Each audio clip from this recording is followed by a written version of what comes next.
By the end of this video, you are going to have a working GPT connected to the outside world using an action, an API. It's easier than you think, and I'm going to walk you through it step by step. First, let's go shopping. Hey there, it is I versus AI. Let's say someone that you live with, your roommate, wants you to go shopping for them. They hand you a shopping list. You head off to the store and you pick up something that they need. Let's say it's a pet store and you need a leash.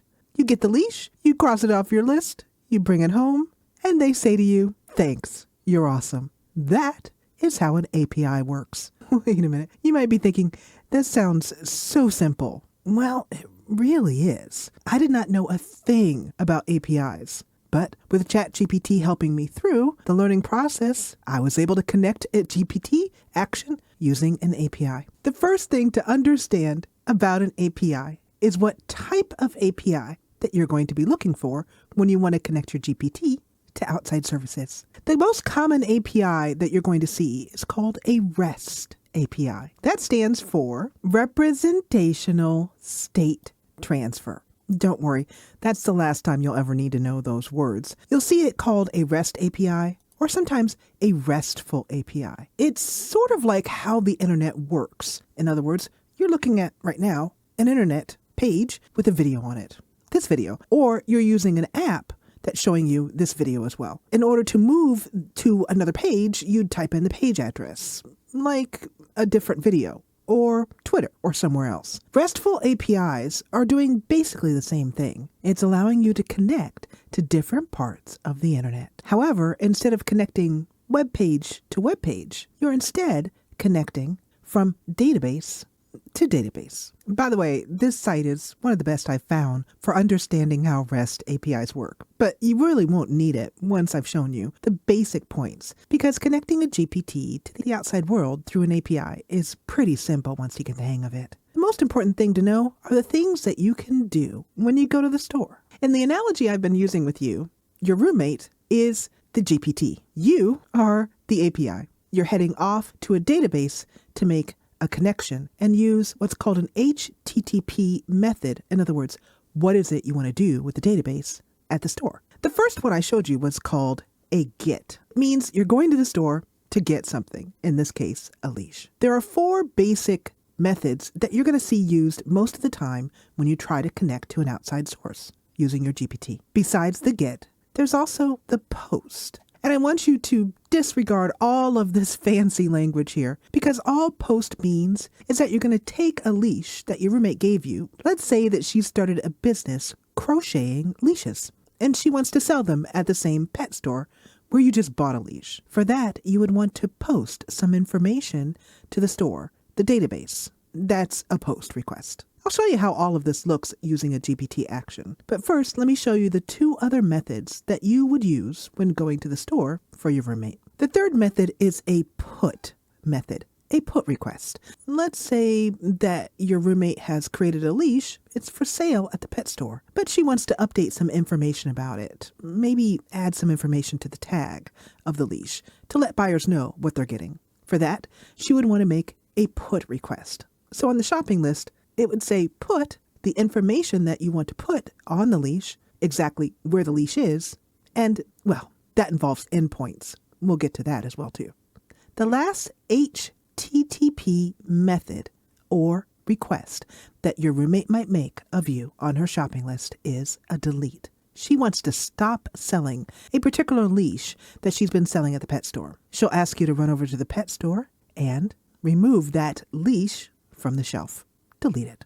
And that's all you'll ever need to connect your GPT to the outside world. To run over those really quickly again, the requests that your roommate, your GPT, can make to an API, you to go to the store, the endpoint, and do. I'll cover endpoints, don't worry, are basically 4 different requests. Your roommate can ask you to get something, in this case, to find a pet, get a pet, or a leash, to update an existing pet or leash, in the example we used. We could also delete a leash from the store, or we could add something more to that leash at the store, like, as it says here, update a picture, or add a tag with more information.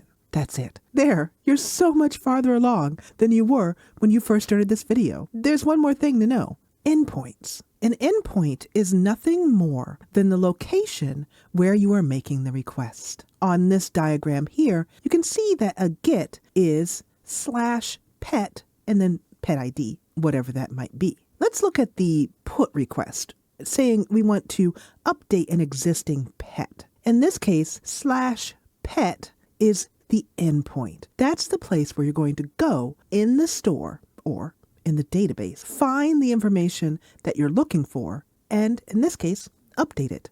An endpoint is nothing more than where you are going in the store to make your request. It's really simple. It's basically nothing more than a link. In a URL, everything that is after the first /, in this case, HR services, version 1, users, and then ID, all of that is in your endpoint.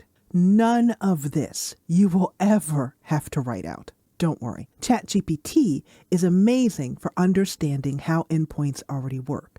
In fact, all you'll need to do is upload some documentation. Every site that has an API has documentation, from very simple to very complex. The ones that we are going to connect to today are very, very simple. But why it's important to know what an endpoint looks like and basically what it is if you have any problems, more information and knowledge will help you better work with ChatGPT to fix the problem. Let's go back and look at our pet store endpoint. Wherever your API is located is always going to be at the same place for that particular API. In this case, let's say it's petstore.com/pet, and then 123 would be the pet ID. Whatever pet was located at that particular record in the database, that's what you'd bring home. If there was a cute little fluffy Pomeranian who had the ID 1234, then if your roommate said, please go to the store and get me 1234 and bring it home,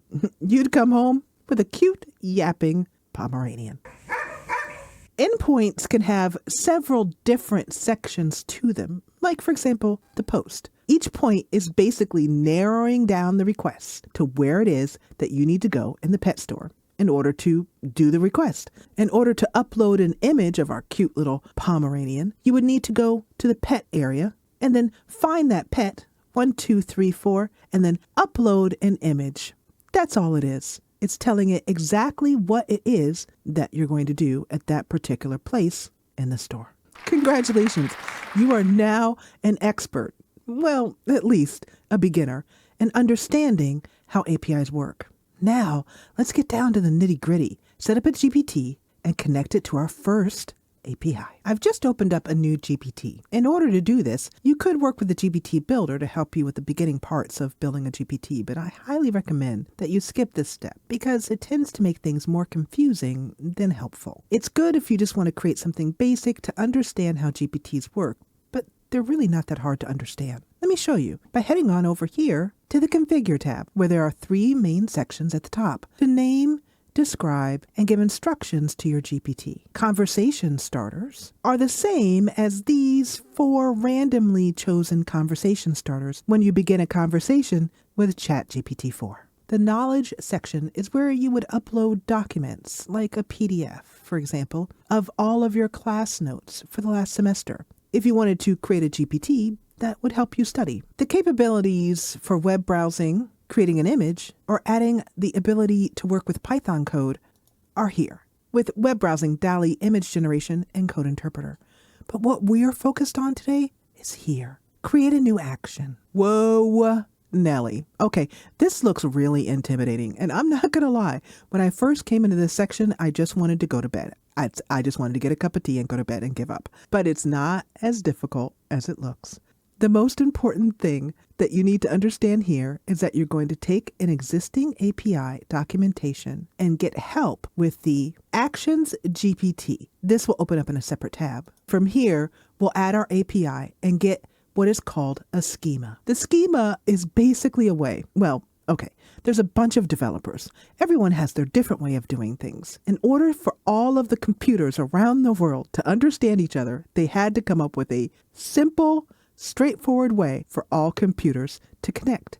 They had to come up with a schema. It basically means, hey guys, when we are trying to connect our APIs, let's all do it exactly like this. They agreed upon this and called it the Open API specification. This really got me for a moment when I first started trying to understand this, because I thought that it was saying Open AI specification. It's confusing, but Open API and Open AI are two entirely separate things. They have absolutely nothing to do with each other, with the exception of one letter P. An Open API specification is the group of people, developers in this case, who came together and said, we're going to call this the Open API specification, and that specification is called a schema. It's just an entity, a group of people who basically decided that this is how we're going to do things. However, what they do have is a handy GitHub, which tells you a little bit more about how the Open API specification works. It's basically a community-driven project, an initiative. It defines a standard agreement on how humans and computers are going to write code to talk to each other. That's all it is. The current version is version 3.10.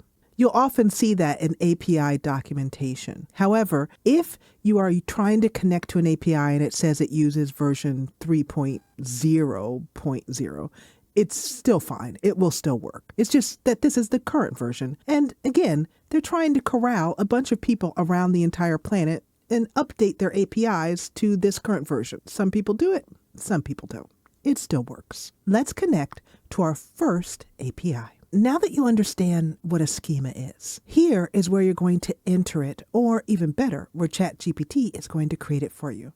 So we want to try a public and free API. There's a great one to start with. However, if you're curious, there are a lot of different APIs here, all of which you can find and connect with and practice. The one that we're going to be using is the first one in the list, Daily Cat Facts. The reason I'm choosing this is because it is no authorization, so we don't have to worry about that. It's very simple. There's only one endpoint. This will simply send cat facts.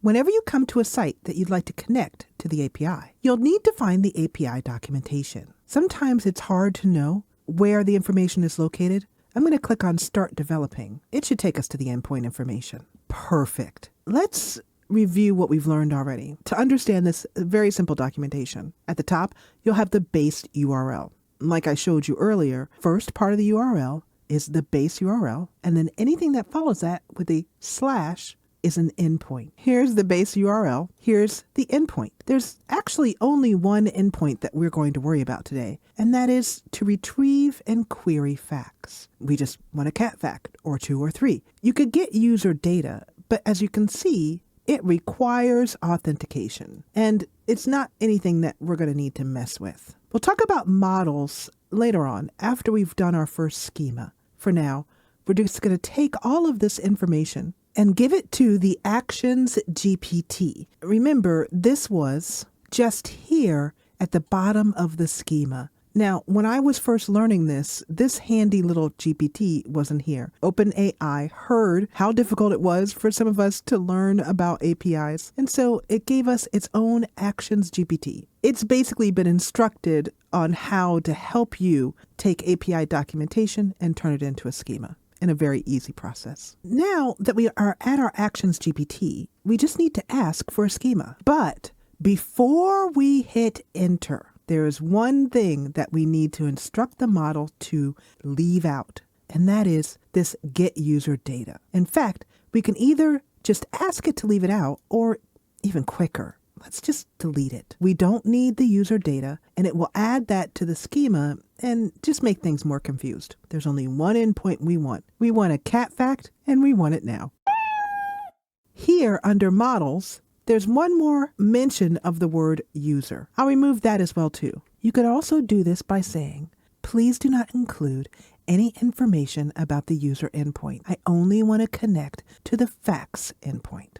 Let's send the message and watch ChatGPT work its magic. Here it is creating an awesome, detailed schema. All we need to do is paste our schema here. If we have done it correctly, we will get one available action, a get method at the path facts. This is where we're going to take all that we've learned to help you understand this screen. The more that you can do with your API, the more actions you'll have. In this case, we have just one available action. Now, let's test it. Let's take a test trip to the CatFax store to see if our API works by hitting the test button. It worked. You have successfully called an API and got a CatFax. We're going to connect a GPT to one more API because CatFax are fun, but I'd like to show you a little more advanced use case, something that you might find actually useful in your workday. Before we connect our second GPT to another API, I want to give you a rundown on how schemas work because they can look pretty overwhelming. And there are a couple of terms that you'll see when going out and looking for APIs to connect with, namely the type of schemas. I know we've covered OpenAPI versus OpenAI, but in schemas themselves, they can be written in two different ways. One is a way called YAML stands for Yet Another Markup Language. All it is plain text, like you can see here, indented in very specific ways so that each indentation is underneath the previous indentation. It's just text. That's all it is, set up in a specific format. The other type of schema you will see is a JSON format. JSON is pretty much exactly the same as a YAML schema, the only difference being that instead of plain text, we now have brackets and commas to indicate groups of items, also very similarly indented, like you can see here, where you have the top level information and then underneath indented bottom level information. I'm going to be honest with you. The JSON format confuses my brain immensely. So I ask ChatGPT to turn every schema into YAML. I can see it better, but I was still stuck on understanding exactly how the layout of a schema worked until I found a really cool little tool. This is a YAML validator. I'll link to it in the description. What it helped me to do, though, was to see the format or the layout of how a YAML schema works. I'm going to zoom in here and show you that we have the same basic schema that we already looked at to get our CatFax. But what really helped me to get it was these little buttons right here. I'm going to click on each one of them until I have a completely collapsed schema. And this is where I got it. I understood that these were nothing more than headings, the top level of the schema. Under Info, you'll generally have a title, description, and version. The top section is the OpenAPI version. This can say sometimes 3.0, 3.10, it doesn't matter. This is the Info section. It will always show you the title, the description, and the version. Next is the server. The server will always show you the base URL. In other words, the address where the CatFax store exists on the internet. The paths will always show you the endpoint. In other words, if you remember where we go in the CatFax store to get our CatFax, where is it located in their database? Underneath each top level section, we can minimize the entire section. Here, we can see we only have one endpoint. If there were more endpoints, we could also collapse them as well too, and very easily see all of the different endpoints that we could connect to. Components is a section I haven't touched on yet. It's pretty simple. Under components, you will always see the word schemas. These schemas, in this case, fact, correlates to the path up here. It basically breaks down what we will be doing and what can happen when we go to the store to get a CatFax. I'm going to open up this section here under facts to see all the different things that can happen at this particular endpoint. In this schema, we will go and get a fact. It's an object type. Its properties that we can get are its ID property, the text, for example, the type, whether it's a string or a numerical value, what time that fact was created and if the fact itself was updated. Here's something some of you might be curious about. You might be thinking, yes, but on that page, the API documentation page, it didn't tell us that we could do all of this. It didn't tell us that we could ask for a string or a date and time or when it was last updated. So where did ChatGPT get all of this information to ask for when asking for a cat fact? Here's the truth. And ChatGPT basically made that up. It's an hallucination, and it means that you could basically delete all of these strings if you wanted to. Because this documentation for cat facts is so very simple, ChatGPT decided to take the liberty and flesh it out a bit and ask for some facts about that don't really exist. In this case, it doesn't really matter. If ChatGPT gets rather fanciful, you can just tell it, all I want is a cat fact. Nothing else needs to be done in the components area of the schema. Just say, I just want a cat fact. Please update the schema to reflect that. That's all. When working with more complex APIs, advanced, like the one we're going to connect to next, it will, in the API, tell you what you can do at each endpoint. So ChatGPT doesn't have to get fanciful and make it up. There's one more area in a schema that it would be helpful for you to understand, and that is the response area. When your roommate hands you the shopping list, and on that shopping list is a simple request, please retrieve a cat fact, along with the endpoint where you're going to retrieve it, the address of the store, all the things we've already discussed. You head to the store, you get a cat fact, and you come running back, triumphant, and hand it to your roommate. How does your roommate respond? In this case, your roommate will say 200 and nothing more. Do you remember the Twitter fail whale or a HTTP error 400 that you sometimes receive when you go to a website? This is called a response. In other words, it means that something that you have made a request for to an endpoint is not available. Generally, the response will be a 200 number.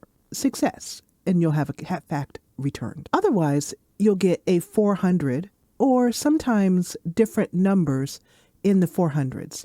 These are called status codes. How did the action that you tried to take turn out? This is what your roommate will say to you when you return with a 200 or a created or accepted, or you return empty-handed, in which case you'll get a 400 bad request. Now let's connect another GPT to an API. In this case, we're going to use Project Gutenberg because it's public, it's free, and its API documentation is very easy to cut and paste into ChatGPT so that it can create a schema for you. Plus, it's really handy to have a GPT that connects to over 72,000 public domain ebooks. Damn! The GUTENDEX is a JSON web API. Now, we've already talked about a JSON, but if you, like me, have difficulty reading JSON, that's all right.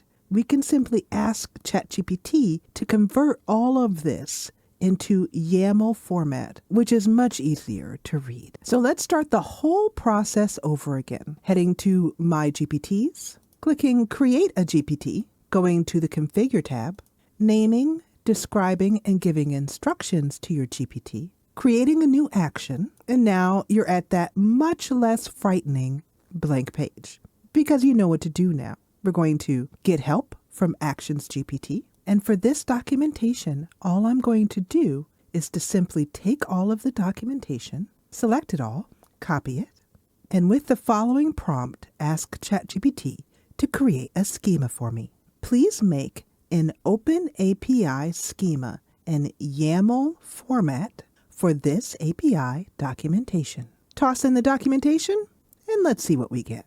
Well, now, ain't that pretty? All we have to do is scroll up to the top, click Copy Code, head over to that blank old schema box, put in the schema. Now you can see that we've gotten an error. That's okay. We're just going to take this error and ask ChatGPT to correct it. I like to ask it to explain the error because the more I understand each error, the more I can quickly see, oh, it's this or that. and perhaps find a way to avoid the error in the first place. It's given us the corrected portion. It basically boils down to the fact that the URL was supposed to have HTTPS instead of HTTP. That fixed it. Now, we'll go down to the available actions and see that we have two different actions. We can either get a book or we can get information about books, like show me all the gardening books, or we can get information about a specific book by getting its ID number first and then querying on that ID. Let's do a test. Important note here. I was getting problems by just clicking the test button, and I was unable to fix it until I went back and added in a quick name, description, and instructions. I just thought I'd let you know. When you have successfully connected to an API, for security reasons, you will always, on your first attempt, receive a confirmation that you want to indeed connect to Gutenberg. When your GPT is ready and you're using it on a daily basis, you can click Always Allow to only be asked this once. And ChatGPT returns a list of books that include its download count, the subjects, the authors, and most importantly, a link to the page for the ebook so you can download it and read it.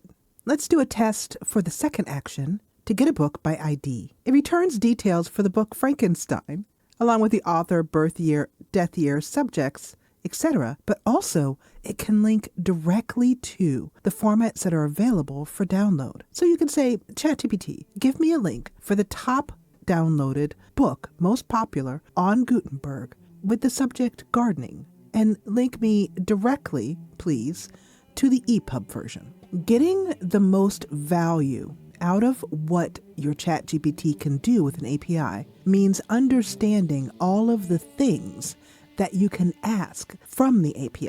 So for this, you would take the schema and simply ask ChatGPT, what are all of the different things that I can ask of this particular API? ChatGPT will list out everything that you can do or ask from each particular endpoint. There are a lot of public APIs, free and requiring no more than an API key to connect. So much that you can do and practice with. If you're still stuck on how to basically set up a GPT and some tips and tricks, I've got you covered. In 3 minutes, I'll show you all you need to know about the very basics of a GPT in this video, on screen, right now.